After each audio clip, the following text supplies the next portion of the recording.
En 24 horas.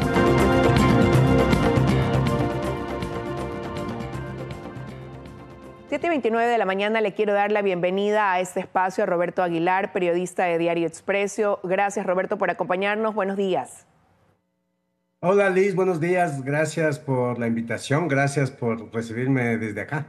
A usted por acompañarnos para el análisis. Si bien la invitación estaba realizada para analizar lo que pasa en Venezuela, quisiera empezar conociendo su criterio también sobre este ambiente ya preelectoral que vive el país. Los movimientos y partidos políticos avanzan en este proceso de democracia interna en sus primarias. Hay 13 organizaciones hasta ahora ya con fecha para poderlo realizar. ¿Y cómo se proyecta esta contienda electoral considerando eso? ¿Usted cree que puede haber sorpresas quizás?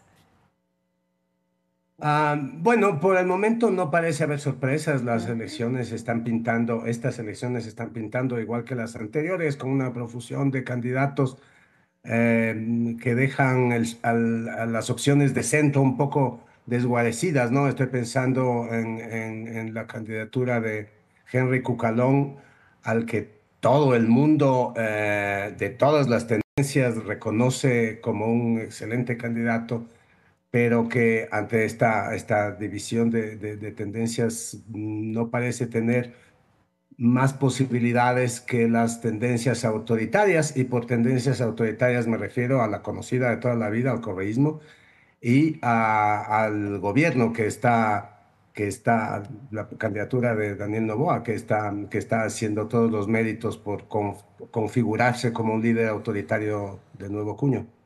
Y hablemos precisamente quizás de estos dos movimientos. ADN hará sus primarias, ha dicho mañana. No habría sorpresas en saber que será el actual presidente a quien pongan como candidato para el 2025, pero el interrogante puede estar en el binomio que lo acompañe.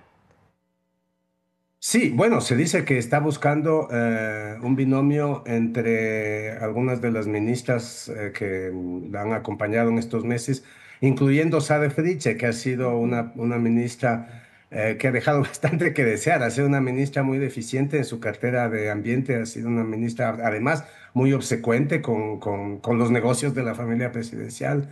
Ah, Digamos que por ahí tampoco va a haber sorpresa. Otra posibilidad, leí que sería Mónica Palencia, no estoy seguro.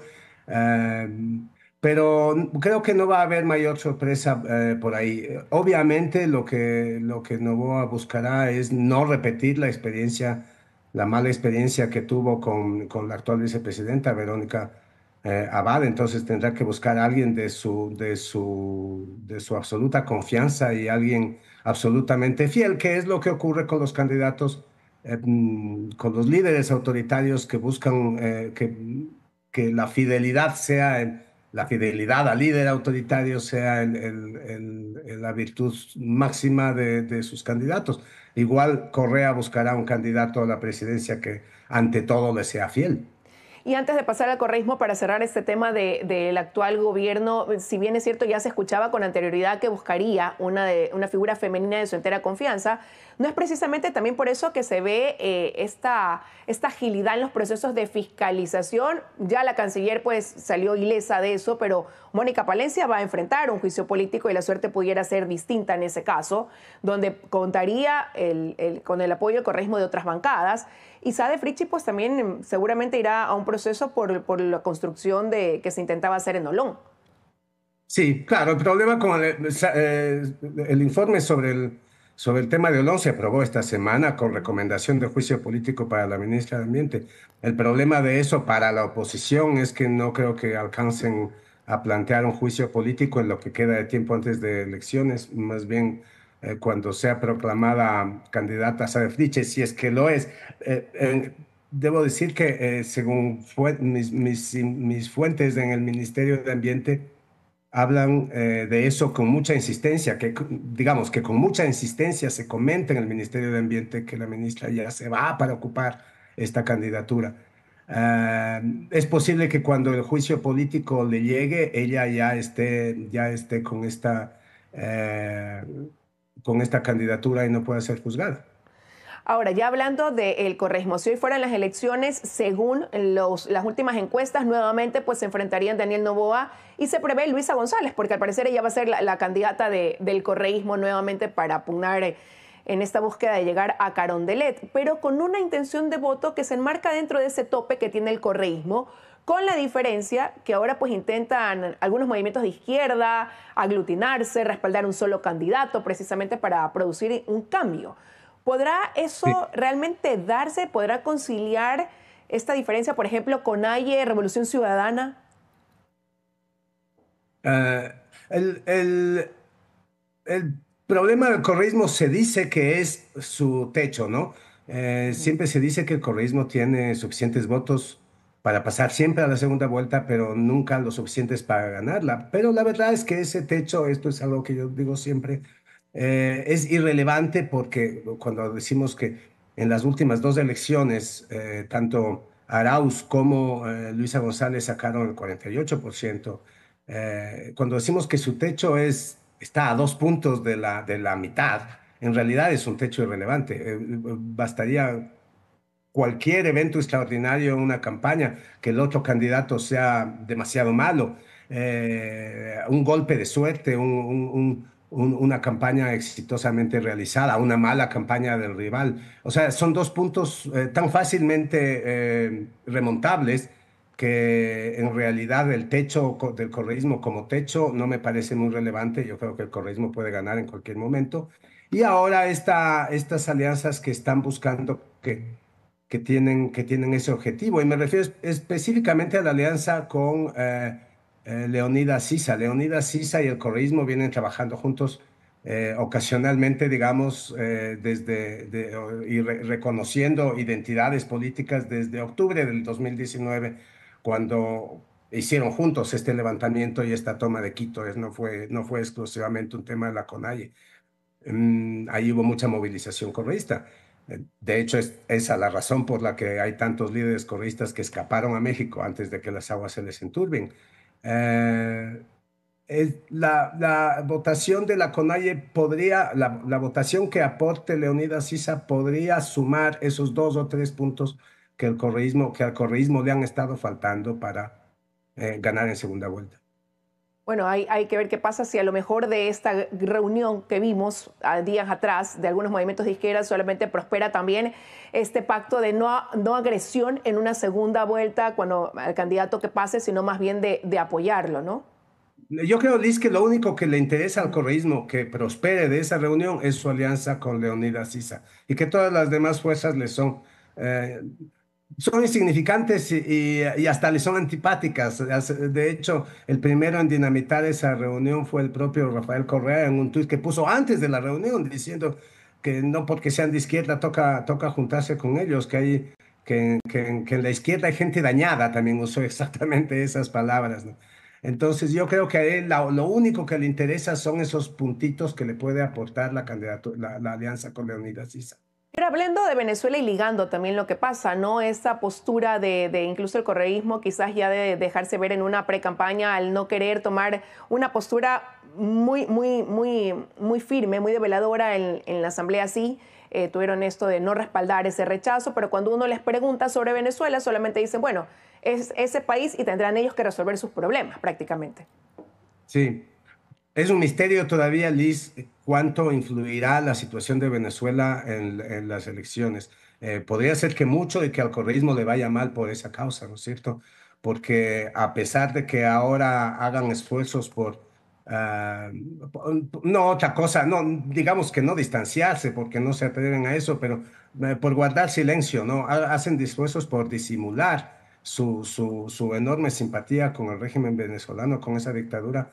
eh, yo creo que todo el mundo los identifica y todo el mundo sabe, o sea, el votante ecuatoriano promedio sabe perfectamente que el correísmo es una forma de chavismo y que hay una identidad política entre ambas fuerzas que juntos conformaron un bloque regional y que existe una amistad que se traduce en viajes y colaboraciones y entiendo que financiamientos, y hay gente que vive de fondos venezolanos en el correísmo, etcétera, ¿no? Y hay refugiados del correísmo en Venezuela. Entonces, yo creo que esa proximidad le puede hacer mal en un momento en que el régimen de Maduro está optando por un totalitarismo ya desembosado, con una represión sangrienta y en absoluta oposición a su propio pueblo después de haber cometido un fraude tan fenomenal como el que cometió. O sea, este momento, el desprestigio que acarrea ser amigo de Maduro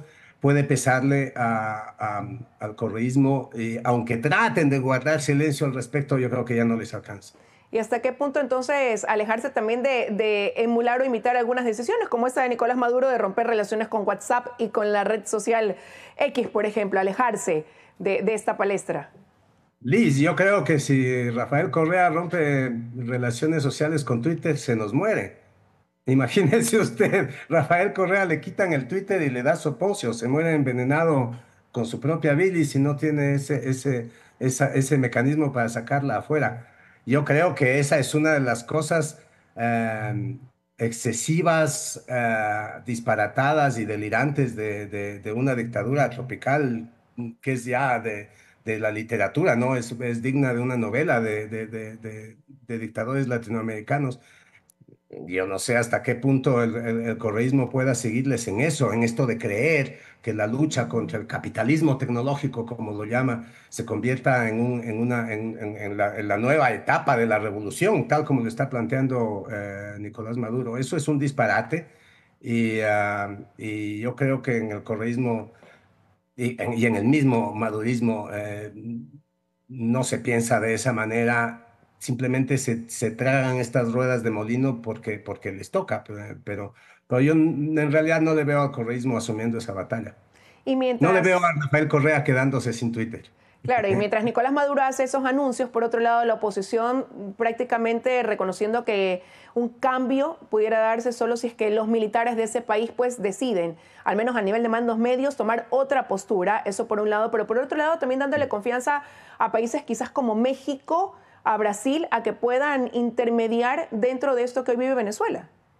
Sí, voy a decirle algunas opiniones y comentarios. Yo no soy un especialista en el tema de Venezuela, pero sí me he tratado de mantener informado. Ayer oía una entrevista con María Corina Machado de varios medios digitales venezolanos, incluido también la cadena Caracol de Colombia. Le hicieron una extensa entrevista en la que le preguntaron sobre este tema, esta mediación posible de López Obrador, Petro y Lula. Ustedes reseñaron hace un momento una noticia anterior de que María Corina no descarta que estos tres presidentes puedan negociar exitosamente un régimen de transición, ¿no? Unos términos de transición. Y eso es precisamente porque estos presidentes, a diferencia de otros como Milei o Noboa, por ejemplo, tienen un canal de comunicación precisamente por sus afinidades, ¿no es cierto? Ahora, precisamente por esas afinidades, eh, uno no termina de entender cuáles son las intenciones de estos presidentes. El papel de Lula se me hace a mí especialmente ubicuo. Lula ha hablado con Biden. Biden parece estar de acuerdo en que sea Lula el que lidere este proceso.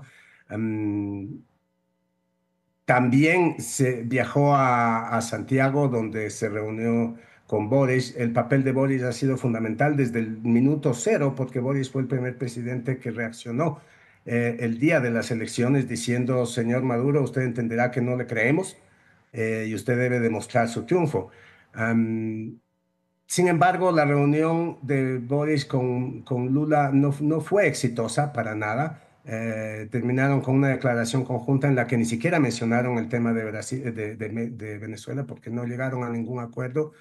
Entonces, es difícil saber si lo que están haciendo es darle tiempo a Maduro para que, por ejemplo, falsifique las actas que necesita, porque hay informaciones de que en eso está a este momento, con ayuda de unos especialistas chinos, porque no son unas actas para nada fáciles de falsificar o si en realidad están negociando unos términos de transición. Ah, esta esta tendencia de toda la comunidad internacional, yo creo que hay mucha hipocresía ahí, Liz, esta tendencia a pedir, a seguir pidiendo que Maduro muestre las actas y demuestre su triunfo. Yo creo que ese momento ya pasó. Yo creo que después de las elecciones del 28 de julio, digamos, hasta el lunes, martes, esas 24, 48 horas después de las elecciones eran el momento, como hizo Boris, efectivamente, de pedirle, bueno, muestre las actas, si está diciendo que ganó, publique las actas y demuestre su triunfo. Eh, pero este momento las actas ya están publicadas. Las actas han sido publicadas por la oposición. Esas actas han sido verificadas por un medio independiente tan prestigioso como Washington Post, que verificó las actas y encontró que eran las actas verdaderas, porque le decía que son actas muy difíciles de falsificar, son actas de un sistema electrónico muy sofisticado que tienen de votación en Venezuela, que es, hemos visto estos chorizos, estas tiras de papel, cuando María Corina muestra las actas, son unas tiras de papel que son una especie de talonarios, ¿no? Que son cada voto, y en Difíciles estas tiras de de papel, alterar. sí, que se imprimen electrónicamente, hay mucha metadata, hay un código QR que lleva a una base de datos y una información que es muy difícil de falsificar y que habría sido, de hecho, imposible de hacerlo en el tiempo en el que María Corina Machado las publicó. Y por eso, Roberto, parecería pues que para el mundo es claro lo que pasa en Venezuela. Habrá que ver Sí. cómo se logra implementar más bien en ese resultado. Y quiero agradecerle que nos haya dado estos minutos para el análisis aquí en 24 horas. Siempre un gusto conversar con usted. No, muchas gracias por la invitación, Liz. Un gusto para mí. Que tenga un buen día. Roberto Aguilar con nosotros, 7:46 de la mañana. Una pausa y regresamos para analizar si habrá apagones o no durante el estiaje aquí en el país.